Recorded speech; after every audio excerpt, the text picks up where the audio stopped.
Hey, happy Valentine's Day Eve, if you all celebrate that.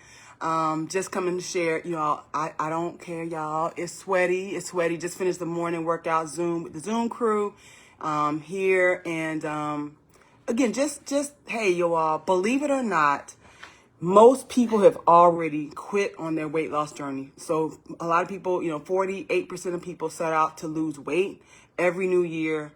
And 80% of those people quit, believe it or not, by the second week in January. Believe it or not. They call it Quitters Friday. So I think that was January 9th or 10th. And another 10% of those people, right, or a total of 90% quit by Valentine's Day. So 6 weeks into the new year, 90% of the people have already quit. It's only going to be 10% of the people that set out to lose weight in 2026 that actually stick with their goal.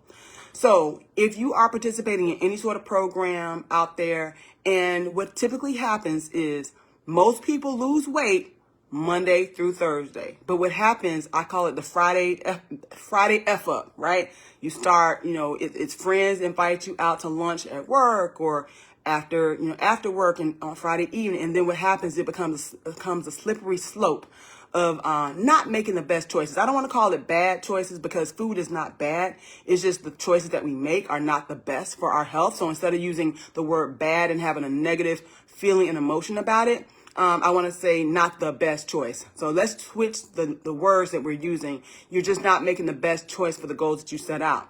So I'm going to give you guys 4 tips to kind of navigate Valentine's Day, because at the end of the day, it's never a good time to lose weight. It's always a birthday. It's a celebration. It's a wedding. It's an engagement. It's something going on that's counter to being supportive of our weight loss goals. Again, think about the words that I'm using. I just don't want to say it's bad because you have to live your best life, right? Because really tomorrow's never promised. So with that being said, my four tips. Okay, so think about the word love, right? So the L in love stands for lean protein, okay? So you want to have a source of lean protein, chicken, fish, or steak. Now, for me, when I go out to, when I'm focusing on my weight loss journey, I typically choose places like Bonefish Grill, Outback Steakhouse. I know it's not the fanciest place, but they make like grilled, blackened chicken, grilled chicken, or grilled shrimp. So go think about places that don't put a lot of things in the food, right? Okay. The second letter O actually stands for oil and butter. So oils and butter are not your friend because they add 100 to 200 extra calories to your food. So let's say take a piece of chicken. So a piece of chicken is anywhere between 150 to 200 calories.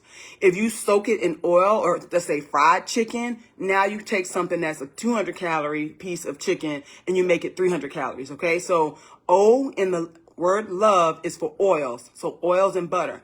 Same thing. If you start to think about the food you eat, the next letter in love is V. So that stands for veggies.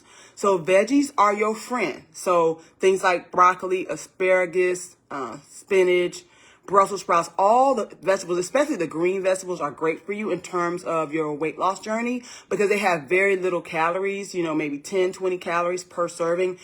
A serving is about 1 cup. Now, the previous letter I mentioned, O, for oils and butter, that's what takes your veggies from being 10, 20, 30 calories to being 200 calories because you add all the butter on it. You add all the oils. You soak them in oil. So again, ingredients in their natural state don't have a lot of calories. It's the stuff we add to those things that, bring them up in calories. And the final letter is E, right? So E in the word love stands for either or, okay? I'm not telling you not to go out and enjoy your loved one, right? Unless you may be you do a solo Valentine's Day celebration. That's up to you. I'm not in your business like that. But the E stands for either or. Either do the dessert or the wine, okay? So if you want to have a glass of wine, have a small glass of wine, but don't also have the dessert. So pick either or. Do you want the wine and the little buzzy feeling you feel from drinking a glass of wine, or do you want the dessert? Do you want the sweet, celebration, right? Maybe you worked hard at the all week. Maybe you lost 3 to 4 pounds. Do you want to celebrate with some dessert? Okay. So again, those are my 4 tips to navigate Valentine's Day. If you are still on this weight loss journey at week 6, you are in the 10% of the population that decided they were going to lose weight in 2026 and still with the journey. So do not quit. And even if you gave up, it's still plenty more weeks of the year. I'm not going to try to do math this morning, right? But you have way more of the year left than that has gone behind us, okay? So hopefully that's been an encouraging word for you. Enjoy your loved ones. Enjoy your Valentine's Day. Now, tonight, listen, don't kick off Valentine's Day tonight and then do Valentine's Day tomorrow too now. Come on. Either pick Friday, or that's that other E. Either pick Friday or Saturday. Don't pick both. Love y'all. Have a blessed day. Happy Friday.